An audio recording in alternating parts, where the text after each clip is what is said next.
Welcome, welcome, welcome. I would like to welcome you to episode 333 of the Unpopular Podcast. This is the man, the myth, the legend, Jalen Hunter. And here at the Unpopular Podcast, I'm not really asking you to agree with me. I'm asking you to hear me out.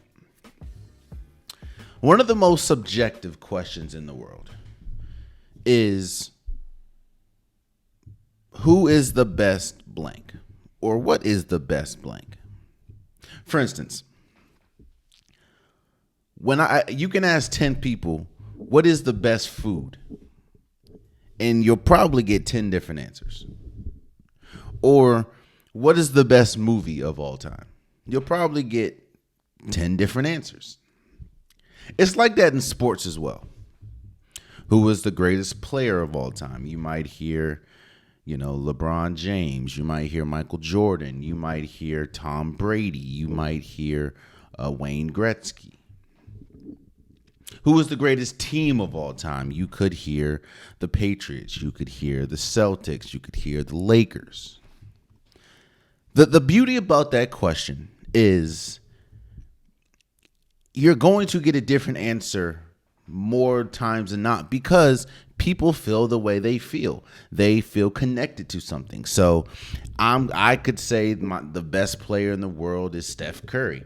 If that is your favorite player, you're going to feel that way. It doesn't mean that it's right. It doesn't mean that it's wrong. It means that that's how you feel.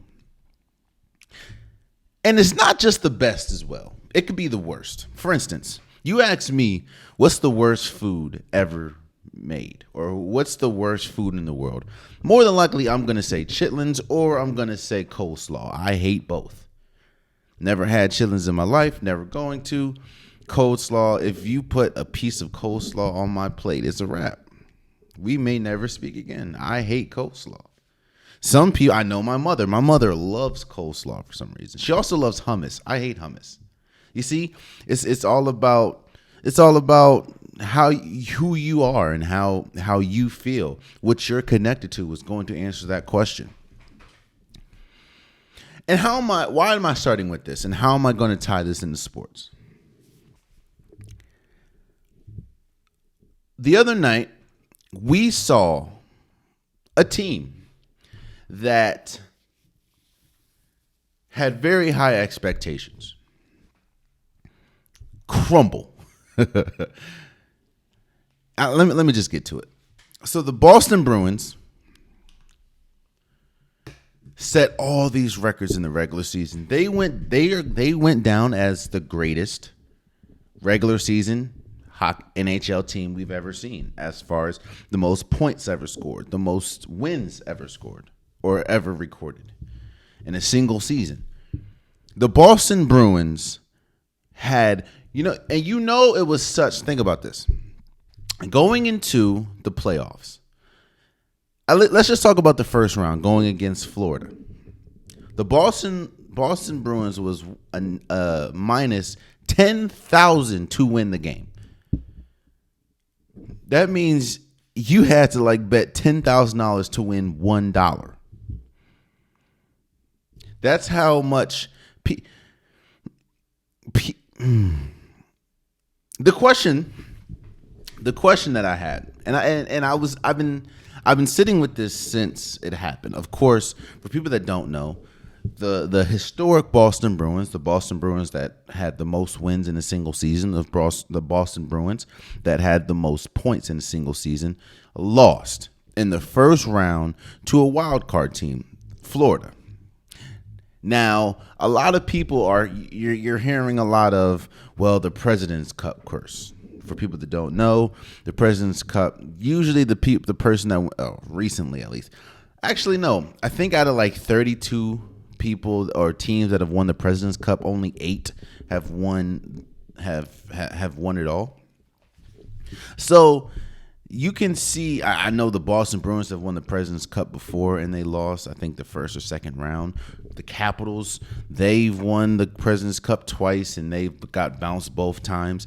So there's a curse that is kind of attributed to the President's Cup, no matter how good the team is. Hell, Florida won the President's Cup last year and got bounced. But we're not talking about last year. We're talking about this year. And I started the episode with the subjective questions and the subjective viewpoints on things, as far as, who was the best player of all time, who was the worst player of all time, who was the best team of all time, who was the worst team of all time. I think myself, Jalen Hunter, I think that the Boston Bruins losing in the first round after having this historic season is probably the worst or the biggest failure in a team sport or in team history. Now, there's a lot to choose from. You can choose from the Mariners. The Mariners that won 116 games and didn't win the World Series. Now, yes, a lot of people forget A-Rod wasn't on that team at the end of the year. So I understand that. You can talk about the Patriots, the 16-0 Patriots. 16-0 in the regular season. They get all the way to the Super Bowl, lose to the Giants. Now, of course, that was the Patriots with Tom Brady, Randy Moss. Like that was a team. Of course, you're always going to hear about the 73-9 Golden State Warriors. Make it all the way to the NBA Finals, go up 3-1, and then, of course, we know LeBron James and the Cleveland Cavaliers came all the way back and won it all. So there are collapses, but let me tell you why this one, the Boston Bruins, why this one is the worst of all time, in my opinion. You look back at the Mariners. The Mariners lost their two best players. So, of course, it's while, yes, baseball, one player can't drastically change the fortune of a team, but it can change it. Let me say, I'll take the drastic word out. The one player not being there, or especially your best player. For instance, the Yankees could still be good if they didn't have Aaron Judge, but Aaron Judge makes them 10 times better.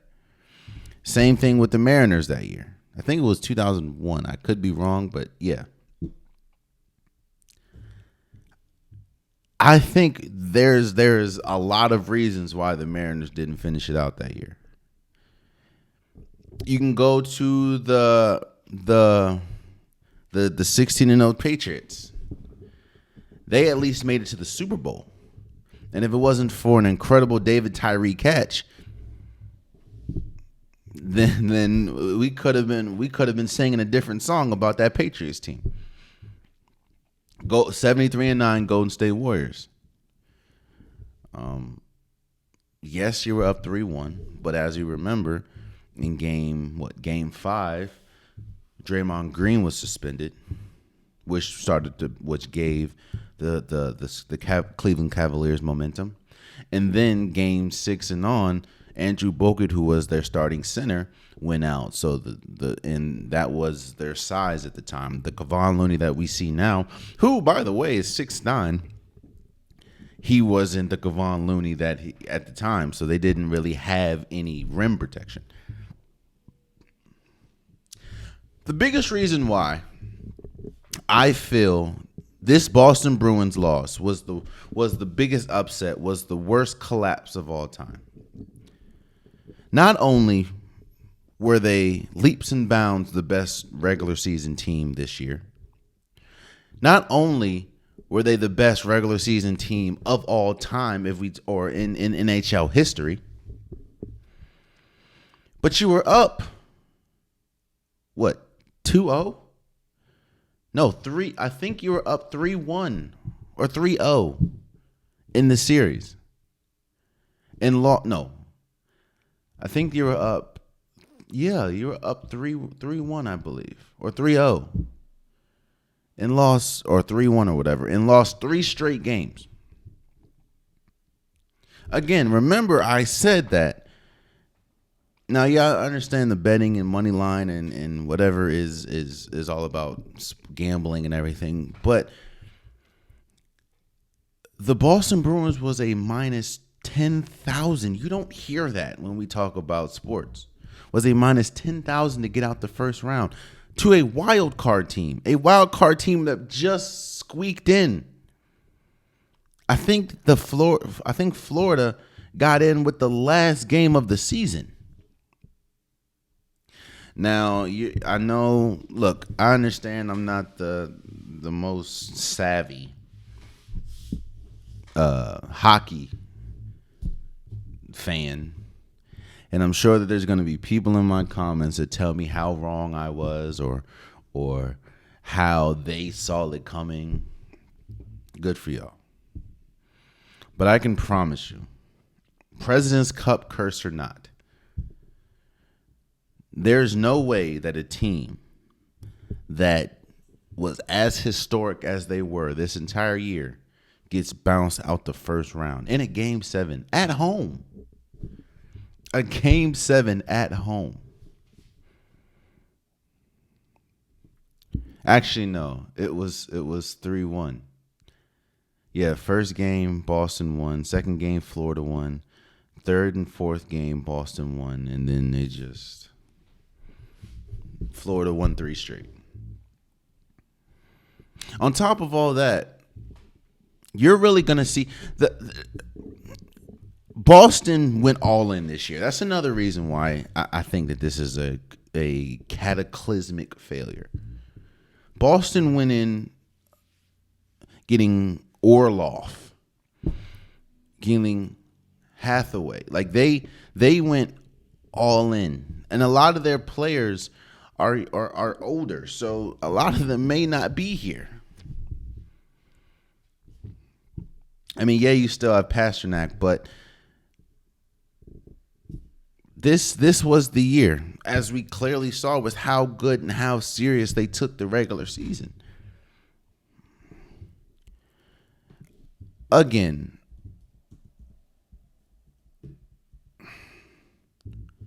I just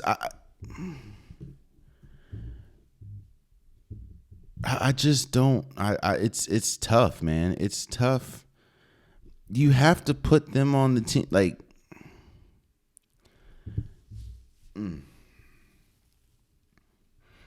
this was. It's one of the biggest, or to me, one of the worst losses in sports history. In sports history. Because there's no way you saw the path. You could see a path.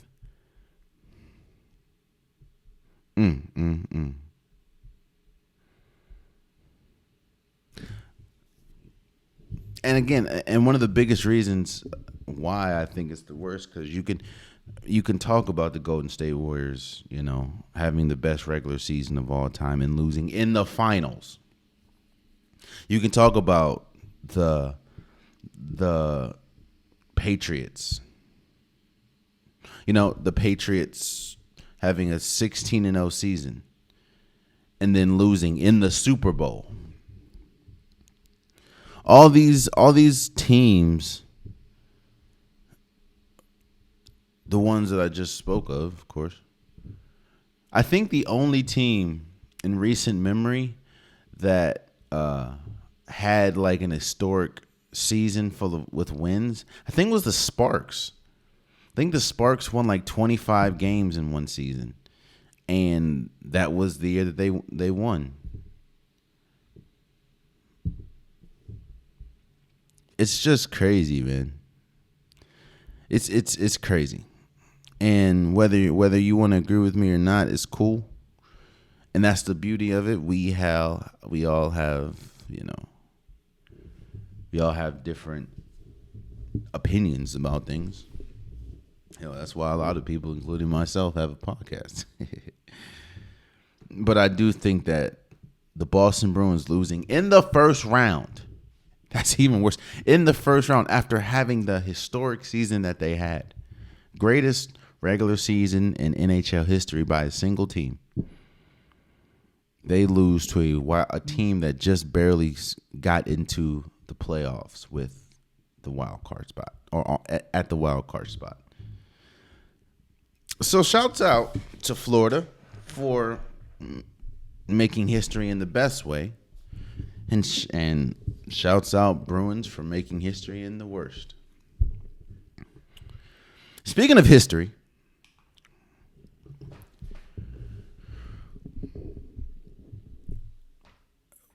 we're in an age of basketball where it's hard to compare the greats as far as today's greats with the greats of past years, because basketball is evolving, right? The basketball that we watch today, the NBA that we watch today, is nothing like the NBA that Michael Jordan was in. Or hell, we can even go, today's basketball is nothing like the Kobe era. Just like Michael Jordan's era was nothing like the Bill Russell era. Everything in life is supposed to evolve, right? And that's what basketball is doing. It's evolving.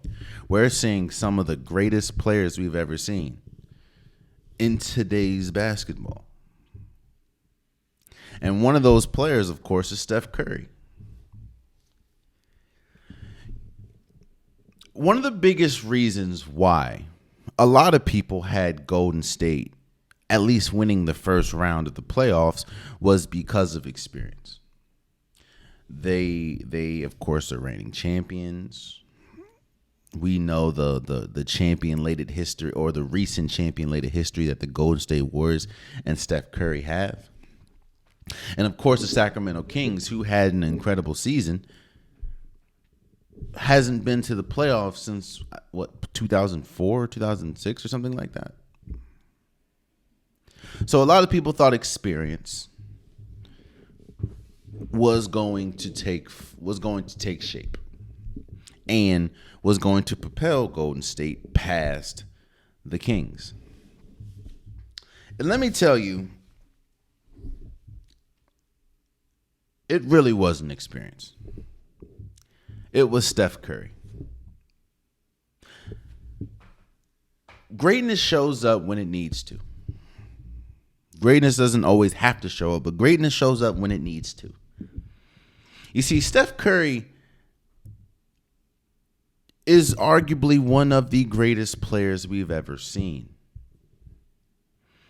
I personally, the conversation. So Curry just dropped 50 points in a Game 7, the most points in a Game 7 history. Previously was held by Kevin Durant when he was on Brooklyn, and I think they went against the Bucks. Now they ultimately lost, but he had 48. Steph Curry had 50 points, and they needed all the 50 points because the Kings are a good team. Yes, they have some flaws, and every team has flaws, but they are a good team. De'Aaron Fox is emerging as a star. I'm not going to call him a superstar just yet. I need to see more, but he's emerging as a superstar. Let's say that. He's on the cusp. Domantas Sabonis didn't have that good of a series, but Game 7, he was the Kings' best player. Shouts out to Mike Brown, first unanimous coach of the year. Shouts out to De'Aaron Fox, winning the first clutch player of the year award. Look, the Kings are a good team. Kevin Huerter, Malik Monk, Keegan Murray. Good team. Young team, but a good team. And they were giving hell. They forced a Game 7. That's the best that you can do. You're a young team, haven't been there for years, and the best thing you do is force a Game 7 against the Golden State Warriors, or the defending champs. But it was Steph. The Golden State Warriors needed all of Steph Curry's points, all of them. Klay Thompson was playing terrible. Jordan Poole was playing terrible. The MVP of that game, of course, is Steph Curry, but the MVP number 2 had to go to Kevon Looney. Kevon Looney had like 20-something rebounds.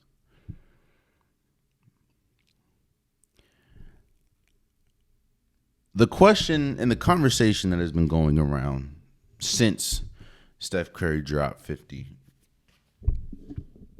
in a game 7 is he the greatest point guard of all time? And it goes back to that subjective question. This is a subjective question because I'm sure if you ask a Golden State fan, a diehard Curry fan, of course they're going to say that Curry is the greatest point guard of all time. If you ask a diehard Lakers fan, 9 times out of 10, they're going to say Magic Johnson.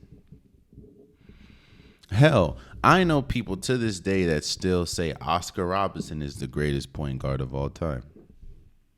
I know people to this day that says Isaiah Thomas is the greatest point guard of all time. It's all about opinion. So here's mine. I think Steph Curry, and I've said this for a couple years now, I think Steph Curry is the second best point guard of all time. I think if we talk about evolution, if we talk about revolutionizing the game of basketball, if we talk about their sheer importance to the game, yes, you have an argument that Steph Curry is the greatest point guard ever. But it's hard for me when I see someone like a Magic Johnson and see just how much he can affect the game more than Steph Curry. I mean, remember, Magic Johnson had to play center in the NBA Finals.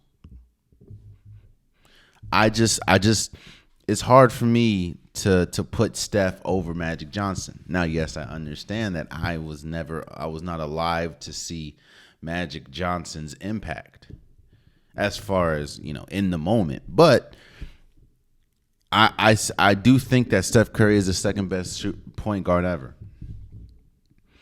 It's just hard for me, again, and I'm not at that point yet where I can really put Steph over Magic Johnson. Now, of course, we can I don't know.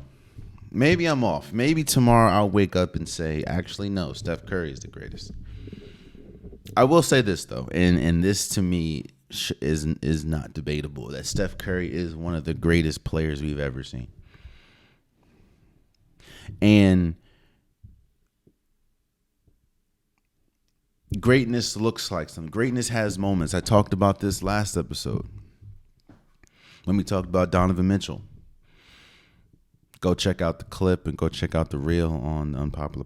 Just go check that out.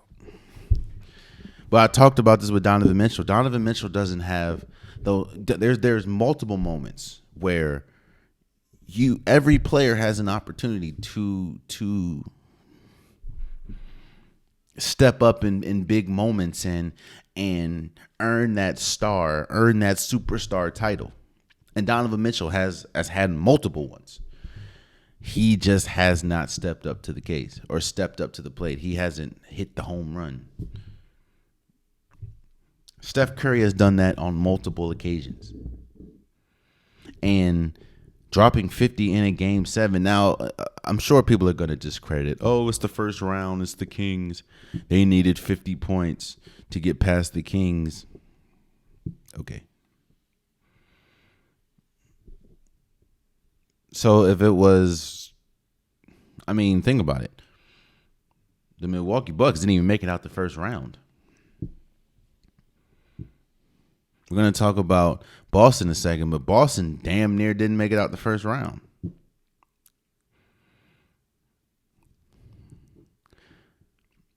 The question now, and of course this is what everyone wants to see. This is the money-making series. This is the series that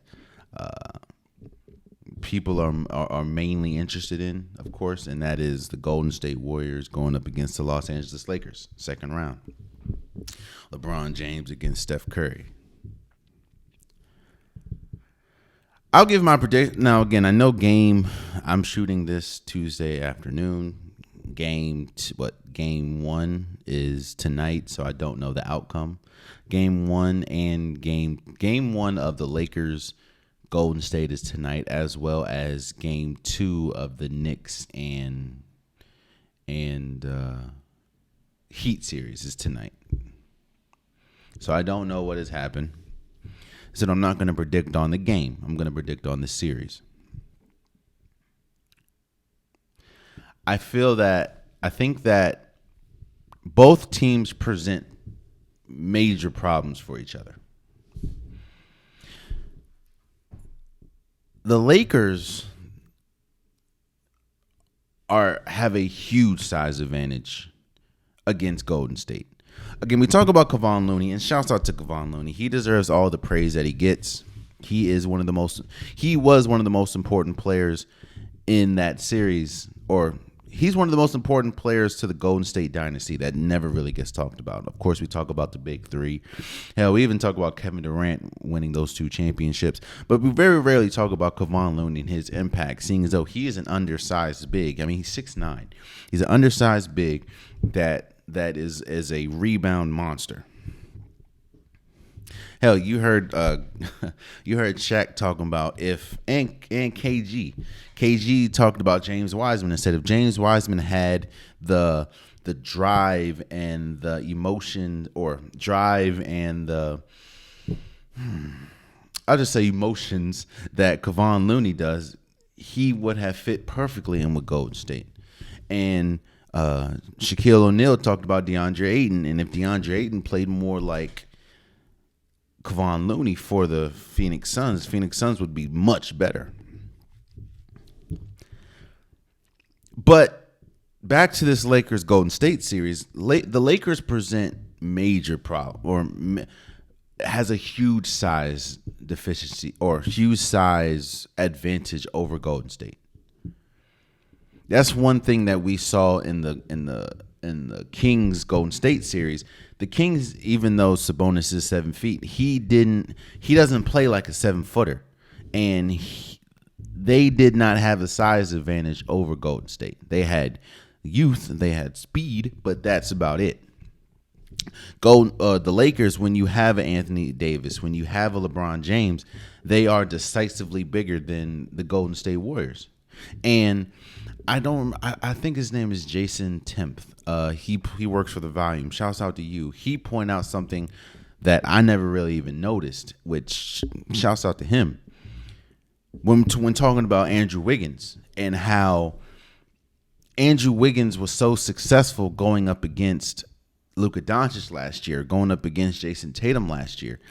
And I was the difference that Jason Tatum and Luka Doncic brings compared to a LeBron James is the body type. LeBron James is heavy on up top. Pause. LeBron James is heavy on up top, and Jason Tatum and Luka is more evenly balanced. So when you're dealing with a player that's more evenly balanced, Andrew Wiggins, who is crazy athletic, crazy long, pause, when we talk about, of course, his length and his arms and stuff, he has a decisive advantage. When we talk about LeBron James is more top heavy, so he's able to bruise and batter Andrew Wiggins more. So I expect to see a lot of Jared Vanderbilt just getting no attention. I think that I'll say this. The LeBron James is going to affect the winner is going to dictate the winner of the series, in my opinion. I think that, again, the size advantage goes to the Lakers. However, the offensive advantage and the three-point advantage, of course, goes to Golden State. The Lakers still struggle with guarding the three. The reason why I didn't hurt them in the Memphis series is because Memphis isn't that good of a team shooting the ball. So Memphis would get good looks. That's why Desmond Bane was going crazy a couple times. The difference is, of course, when Desmond Bane is the only three-point shooter, or your second best three-point shooter is who? Jaren Jackson Jr., Tyus Jones? That's not going to work. So you're going up against a team that has Steph, has Clay. If he gets his act together, has Jordan Poole, has Andrew Wiggins. All these Moses Moody has emerged as a competent three-point shooter. They have three-point shooters galore, and one of the biggest weaknesses, like I said, for the Lakers is them guarding the three-point line. So I think the one player in this entire series that nobody really has an answer for is LeBron James when LeBron James is on. The question is, will LeBron James be on? LeBron James did not have the best series last year. I think it was more of a team effort. You see, D'Angelo Russell was great. Of course, Austin Reeves, Rui Hachimura, they were big in games that they needed to be. LeBron James really wasn't. He's going to, because this is a different animal. As we all know, I mean, the second round, Golden State's the reigning champion. This is a different, like Austin Reeves, instead of having to guard, Dylan Brooks, now you're going to have to guard Klay Thompson. Rui Hachimura, instead of having to guard Xavier Tillman, now you're going to have to guard an Andrew Wiggins, or maybe you're going to have to guard a Draymond Green. And D'Angelo Russell. And the guards in general. Ja Morant, and don't get me wrong, Ja Morant is great. Ja Morant is Ja Morant. Ja Morant is not Steph Curry. And you're about to understand why there was a lot of times when they had to sit or bench D'Angelo Russell that series. Now, of course, he had big moments, but they had to bench him a couple times. He's gonna have to win that battle over Steph Curry, and I don't see it happening. if De'Aaron Fox, who in my opinion is better than a D'Angelo Russell, is better than every guard on the Lakers, if he couldn't stop Steph Curry, what do you think they're gonna do? So two players, I guess, is that's going to decide the series is, of course, LeBron James and Anthony Davis, because Anthony Davis can't. Michael Wilbon said it best. Anthony Davis can't have a series where you're on one game and off the next, because that's not going to work. You're going to lose. You can't have those games where you're 31 and 15 one game, and then you have 12 points the next, especially going against a Kevon Looney. So I think this is a very evenly matched, because each side has advantages and disadvantages. I'm going to go with Golden State in 6. Just because I think as a team, if Golden State's able to get their act together, and as a team, they are a better team than the Lakers, even though the Lakers have been playing very well, and even Steph Curry said it, this is a different team that since the trade deadline. But I like Austin Reeves, and I think Austin Reeves is really good. I think Rui Hachimura is really good, but are they going to have the impact, or Jared Vanderbilt, are they going to have the impact that they had in the Memphis series? Are they going to have that in the Golden State series? And I think that their impact really did win them that series. I just don't know if that's going to be the case. Now, I will also say, if you get the same Jordan Poole in this series, or the same Jordan Poole from the Kings series, if he's in this series, then Golden State, it's going to be tough. They need that bench scoring. They need that bench impact. And I understand the splits between Jordan Poole playing as a starter and Jordan Poole coming off the bench, but he's going to have to get it together. That man has, $128 million, I think? He had to get it together because they need him. They need him. So I'm gonna pick Golden State in 6. I just think they're LeBron James, as great as he's been, and I think he's gonna have a good series. I don't know if he can bring it every night, of course, due to age and everything, and just the sheer amount of people that Golden State's gonna try to throw at him. Like, you're gonna try to throw Andrew Wiggins, you're gonna try to throw Jonathan Kuminga's probably going to get more minutes because he's an able body. You're going to throw. I think Draymond Green's just going to freelance because he's going to need to help Kevon Looney. So yeah, I have Golden State in 6.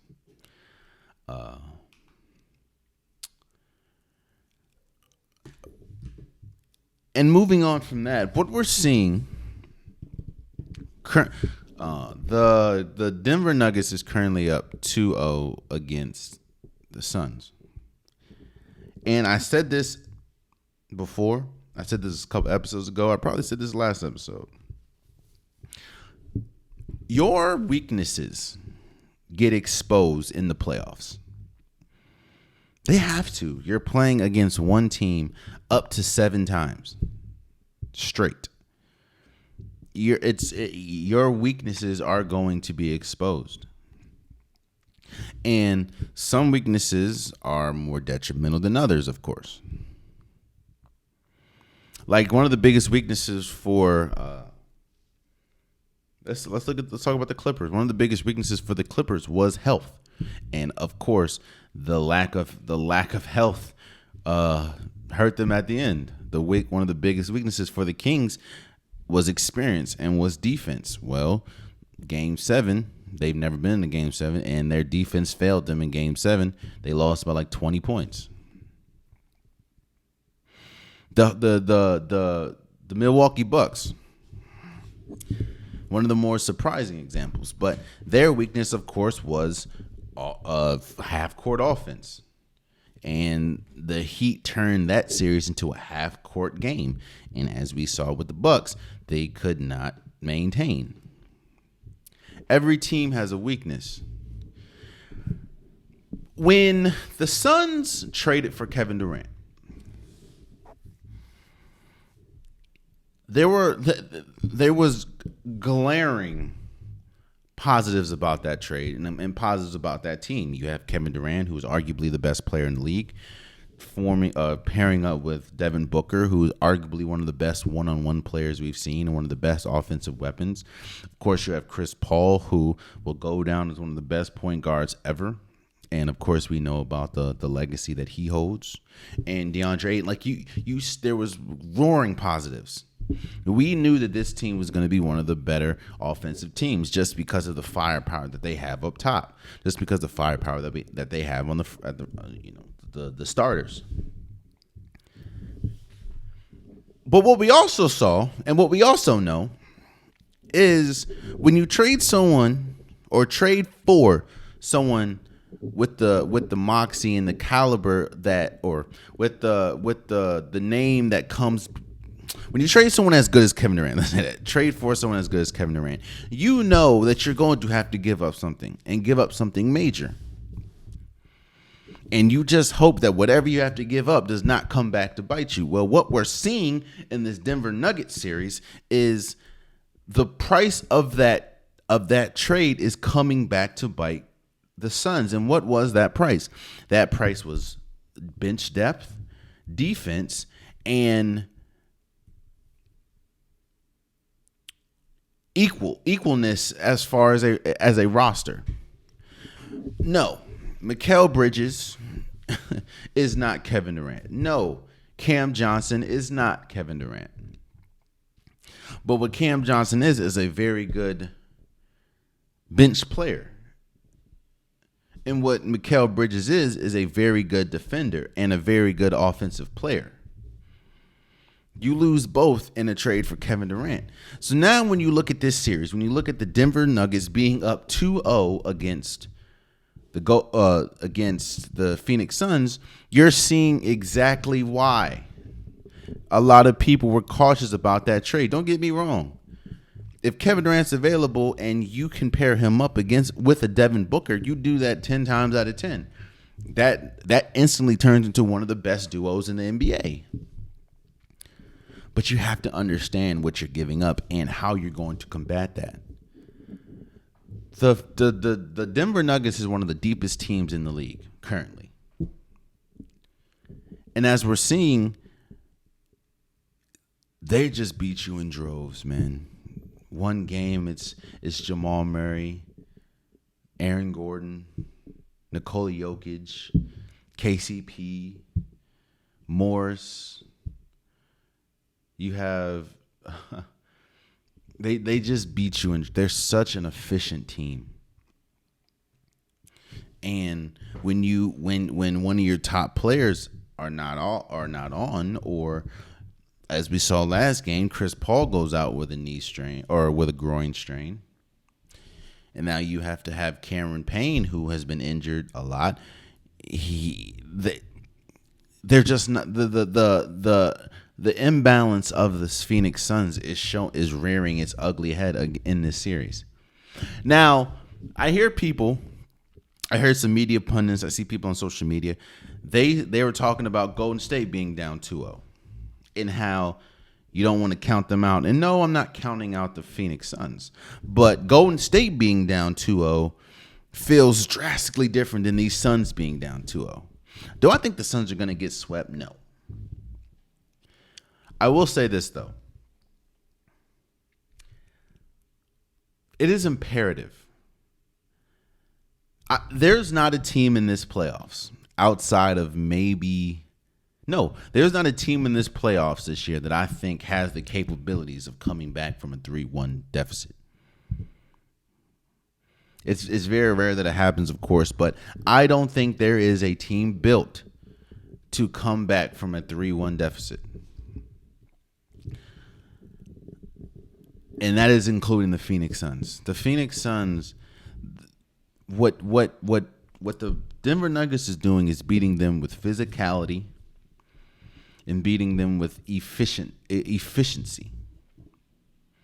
Well, yes, Jamal Murray had a terrible game in game 2. I think he finished with like 8 or 9 points. But Nikola Jokic had like 45, like 39 points, 39 and like 15. And we all know DeAndre Ayton hasn't really. He's been the tall Dylan Brooks, in my opinion. A lot of talk hasn't really backed it up, even though he has the talent. That's the difference between DeAndre Ayton and Dylan Brooks. I think DeAndre Ayton has the talent. He just doesn't do it. So I think we're seeing, I don't think they're going to get swept, but I will say this. It is imperative that the next time, if there is a next time, the Phoenix Suns play the Denver Nuggets in Denver, the series is tied 2-2. Because if it's not, then one of two things have happened. They're down 3-1 or they're swept. And I do not think they're going to get swept. I think that they're just too good of an offensive team to get swept. However, Denver is a good team. And boy, just imagine Kevin Durant getting swept 2 straight years. I can't imagine that. I like Kevin Durant. So I don't want to speak bad on the dude. I'm just saying. I cannot see the Suns getting swept, especially after making that blockbuster trade. Cannot see it. But hey, crazier things have happened. Milwaukee's not playing anymore. So we'll see. Moving forward, I talked about legacy, right? I talked about legacy when discussing James Harden, and I said that his legacy isn't really going to be tested until you get to round 2. Because the first round, you're going up against the worst team in the playoffs, which was the Brooklyn Nets. And you didn't have to do much.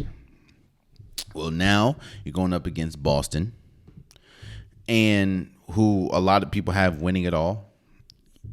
And you're going up against Boston in Boston without Joel Embiid with an ankle or knee injury. So while nobody, I don't think many people expected the Philadelphia 76ers to win game 1, but we needed a big game out of James Harden. Well, not only did they win game 1, 119-115, James Harden gave them a vintage James Harden game. 45 points, 6 assists, 2 steals, 1 rebound. That's crazy. Yeah, 1 rebound. What we maybe I'm not giving James Harden the credit that he deserves.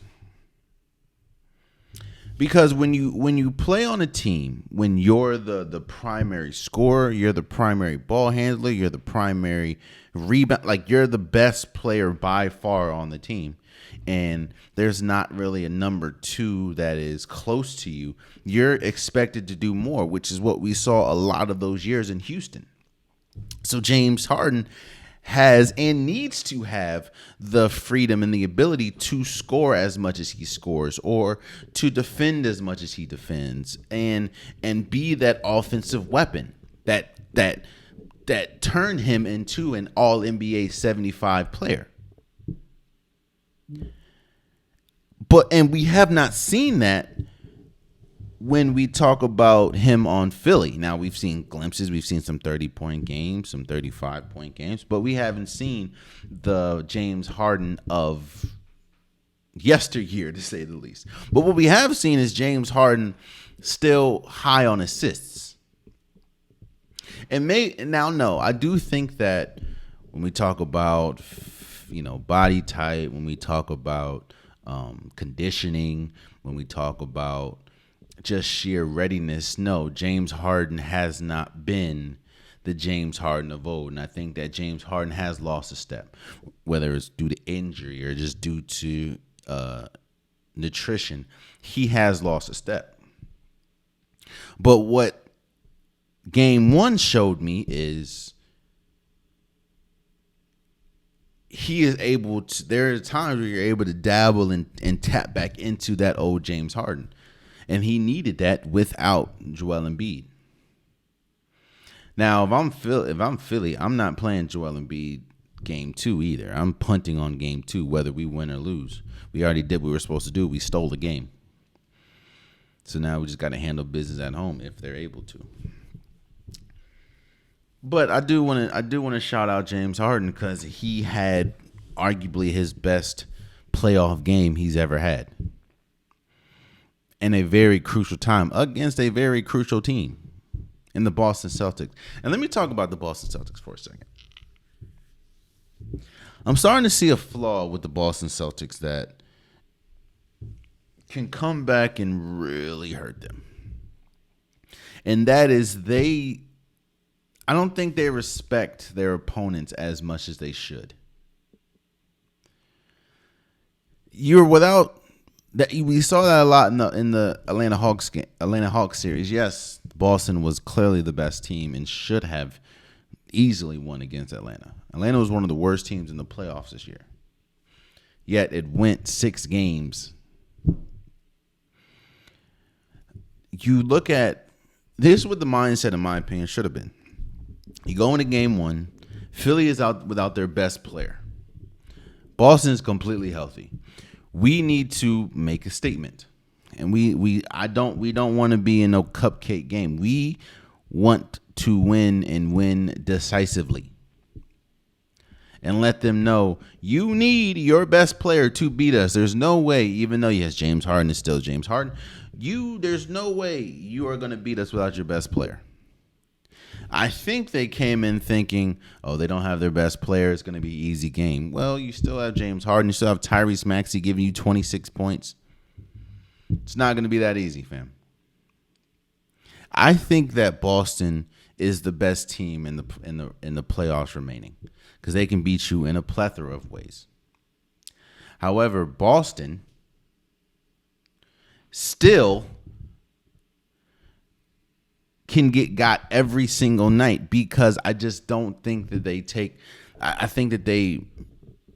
Well, I already talked about live or die by the 3, but I think there's a lot of times they don't really take their opponent seriously, or come into a game lackadaisical, and that's going to get you beat every time. So shouts out to James Harden, man, and shouts out to the Philadelphia 76ers for being up 1-0 in the series. So I did want to hop back over to hockey for a second and shout out the Seattle Kraken. Seattle Kraken became the first team in NHL history to win their first playoff series against the reigning champs. The Colorado Avalanche, they won the Stanley Cup last year, and Seattle, kind of like the Florida Panthers, they just snuck into the playoffs. And Seattle's a good team. Now they play the Dallas Stars. I don't know if they're going to win or not, especially on that side of the bracket, because you still have to go against the if they do beat the Dallas Stars, which is a good team, you have to go against the Golden Knights or the Oilers, and we know the Oilers have that man, Connor McDavid. But I will say that it's a huge win for the franchise. One thing that I've seen that hockey is a little different than every other sport is when when they introduce a new team, at least in recent memory. I could be definitely wrong, and I'm sure somebody will comment I'm right or wrong. But for the recent teams, and I'm really only looking at the Seattle Kraken and the Vegas Golden Knights, they were good instantly. Well, no, I'm not saying instantly, but within the first 2 or 3 years, they were really good. I mean, I think in the first 2 or 3 years, the Vegas Golden Knights were playing in the Stanley Cup finals. Now, I don't know if the Seattle Kraken is good enough to do that yet, but it is good that they became the first team in NHL history to win their team's first playoff series against a reigning champion. So I do want to shout out Seattle, man. They definitely deserve it. They're a fast team. They're a young team, and shouts out to them. And again, it kind of goes back to the well, not the argument, but what I've been saying for a minute is parity. The two best teams in this playoffs are gone. Think about that. The reigning champion, the Colorado Avalanche, and the team that had the most historic season of all time are out in the first round. On top of that, the Tampa Bay Lightning lost to Toronto. So now I think that the Toronto Maple Leafs are projected to be the winners after, with the remaining teams. The Hurricanes are still in it. The New Jersey Devils and the Rangers had to go 7 games. It's just there's parity everywhere, man. It's not just in basketball. It's not just in football. It's not just in college. It's everywhere. And I think it's really cool that most of these series are dead even. So again, man, shouts out to the Seattle Kraken for advancing or winning their first playoff series as a franchise.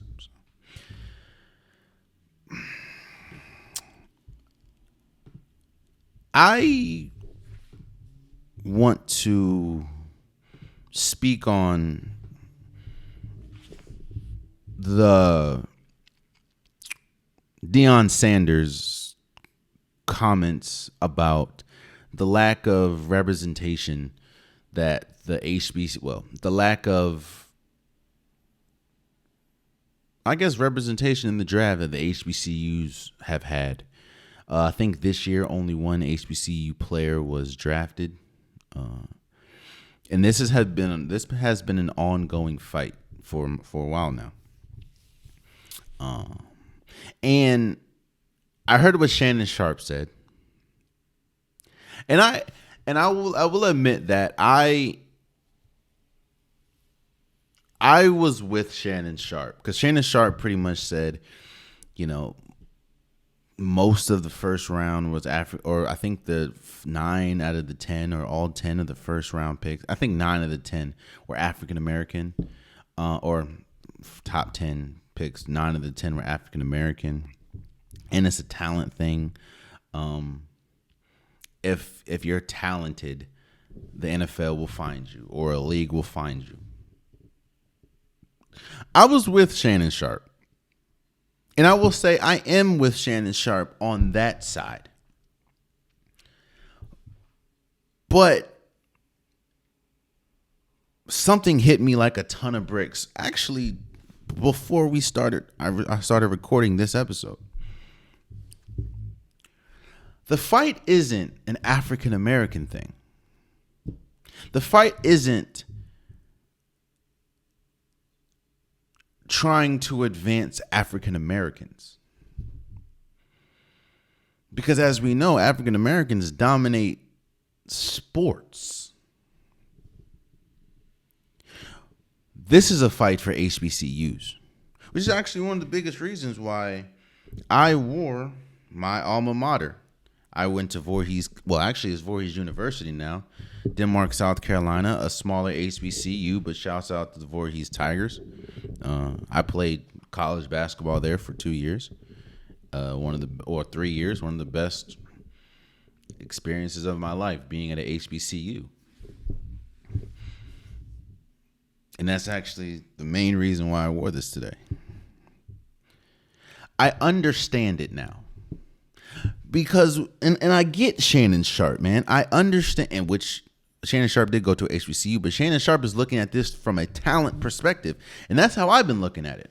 I've been looking at it as, well, if they're talented enough, they're going to be seen because the NFL wants the best product. And if the best players are in HBCU, they're going to go there. But no, this is for HBCUs. And imagine it like this.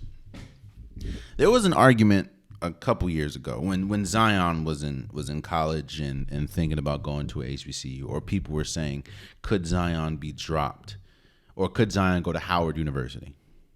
And a lot of people, including myself, was saying no, because they don't have the resources to carry a player as big as Zion Williamson and everything that he comes with, as far as the fanfare, the popularity, the coverage. They just don't have the means to sustain that. However, on the flip side, I think about, what if Zion Williamson chose a HBCU? Well, that means that there'll be more resources. That means that there'll be more funding, more money. Because kind of like how you have to hold, you have to have the capacity to hold a player like Zion Williamson. Zion Williamson does bring a lot of opportunity to an organization. Same thing goes for the NFL draft. Imagine Howard getting 3 or 4 draft picks, kind of like Georgia. Now, again, it's never going to be that, but imagine FAMU having 3 draft picks and go to the league, or Grambling State, or Jackson State, or Voorhees. Well, Voorhees doesn't have a football team, but Howard, Florida Atlantic, Virginia Union, South Carolina State. I understand now. My eyes were closed to it, and I was really only looking at it through the sports realm. But I understand, and I agree wholeheartedly with what Deion Sanders is actually saying, is that there is such an importance to HBCUs and HBCUs on the African American community. And honestly, even though quiet is kept and not a lot of people want to talk about it, HBCUs have affected the world in such a major way. A lot of the great African American just people went to an HBCU. And it's very important for the success of an HBCU. And it's unfortunate that they're missing on the opportunities because they just don't get the look. I understand it. And again, I'm not here bashing and saying that Shannon Sharpe was wrong either. I understand it. But when Shannon Sharpe failed to understand and look at it, just like I failed, so it's not just him, is the academic side, and the fact of you saying that you had 4 or 5 kids get drafted does something to funding, does something to just the look of your school. Now you're gonna have more people come. Now you're gonna have a better program. Now you're gonna have more funding for a program, for a football program, or for a basketball program, or whatever. If you say, well, my program or our program sent 5 people to the league, sent 6 people to the league. Georgia had Georgia had about 7 or 8 people go in the first 3 rounds, I think. Now, no, I understand Georgia just won a national championship. I understand that, and we're talking. But imagine if that was Grambling State. Imagine if that was imagine that was Bowie State. How that would drastically increase the just the revenue of the school, the attendance, the funding. Because think about it, you never hear about a major school, a large school having to deal with half the stuff Howard University deals with, as far as plumbing and funding and not so ideal living situations. I'm sure that would change if you look up and 4 people have been drafted to the league from Howard. Now, I'm not an expert at this, obviously. I'm just an HBCU graduate who played college basketball there and have a podcast. But I see exactly what Deion Sanders is saying. And for people that's calling, or people that's saying that Deion Sanders can't be the guy to say this because he left an HBCU to coach for Colorado, which is a PWI. All I would say to those people is this: what is the goal? When you're doing anything, what is the goal? Or let me say this, when you're thinking about leaving somewhere, what is the goal? The goal is always to leave something. If you're going to leave something better than it was when you found it. Jackson State was one of the worst schools, was one of the worst HBCUs as far as attendance, as far as the football program. They were one of the worst when Deion Sanders got there. When Deion Sanders left, they were one of the best. He has found more funding. Their football team is widely recognized as one of the best HBCU football teams, or was when he was there. Recruiting class went up. Graduating class went up. It's like people are so... It's like, think about your job. If a competitor called you and said, hey, we'll pay you $100,000 more to do the same exact thing that you're doing at the current job, you wouldn't take it?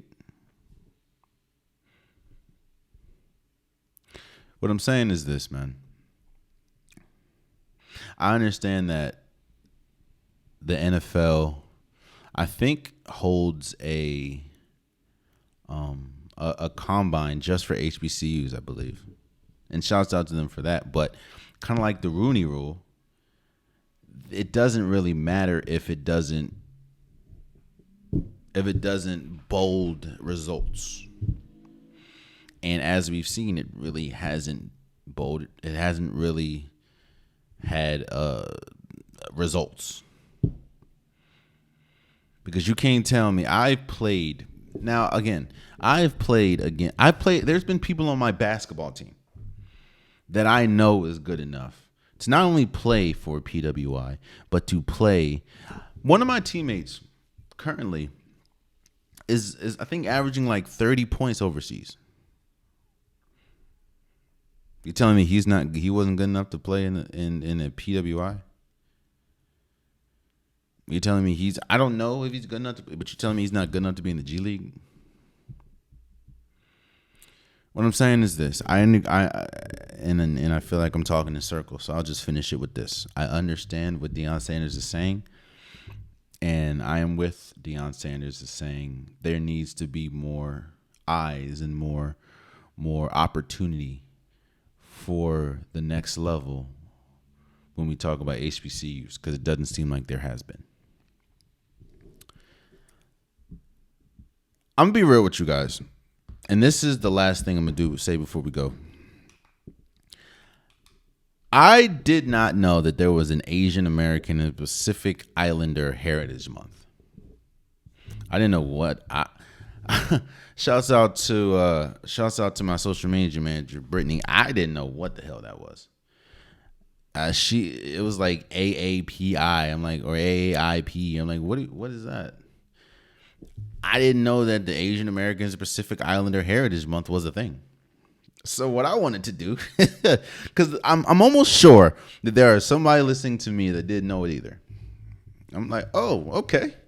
So what I'm going to do is every episode, I'm going to highlight a person, an Asian American or a Pacific Islander person or someone that has their heritage. I'm going to highlight them. And of course, I like to support my black people, so there's going to be a little bit of black involved as well. So the first person that I want to do, and it's only rightfully so, is Naomi Osaka. Naomi Osaka, of course, is a Japanese. She's African American as well as Japanese, or she has African descent in her, and she's Japanese. She is one of the faces of tennis, and she's one of the best players of tennis. Now she's kind of fallen. Well, I'm not gonna say fallen off, but one thing I will say is this: she has brought so much attention not only to tennis but to mental health and how important it is, and how vital it is to take care of yourself. A lot of people look at athletes, and rightfully so, because they're not athletes. They don't have to deal with what athletes have to deal with. But a lot of people look at athletes and think to themselves, they should be Teflon tough all the time. And that's not the case. Athletes are just like people too. They just work in a different field and they make more money. And I do appreciate that Naomi Osaka has really taken a roaring approach to addressing mental health and dealing with mental health. We know about some of her flame outs as far as the Opens and Wimbledon Open and Australian Open, but a lot of it was due to mental health. And I do appreciate that she has really taken a step, because I'll be honest with you, I never really cared about mental health. I just feel if you keep going, you keep going. If it wasn't until some personal things happen, I said, I really need to sit down and think about this. And I love the fact that she, of course, of Japanese descent, is really taking this seriously. So, and how important she is to the African American or to the African / Japanese community. So, for the first person that I want to recognize during the Asian American and Pacific Islander Heritage Month is Naomi Osaka. Shouts out to you, and keep doing what you're doing, because it's definitely important, not just for the sport of tennis, but for women and for people that struggle with mental health, whether at the top of their game like you are in tennis or working a regular job, which is nothing wrong with either. So shouts out to you. And there you have it, man. That has been today's episode of the Unpopular Podcast. I truly appreciate you guys. If you want a Popular Podcast shirt, hoodie, sweater, long sleeve joggers, the link is in the description below. I have multiple different colors, multiple different designs. Please go get your Unpopular Podcast merch today. It definitely means a lot. Also, please subscribe to if you're listening. Please subscribe to if you're watching. It definitely means a lot to me. And until next time, much love.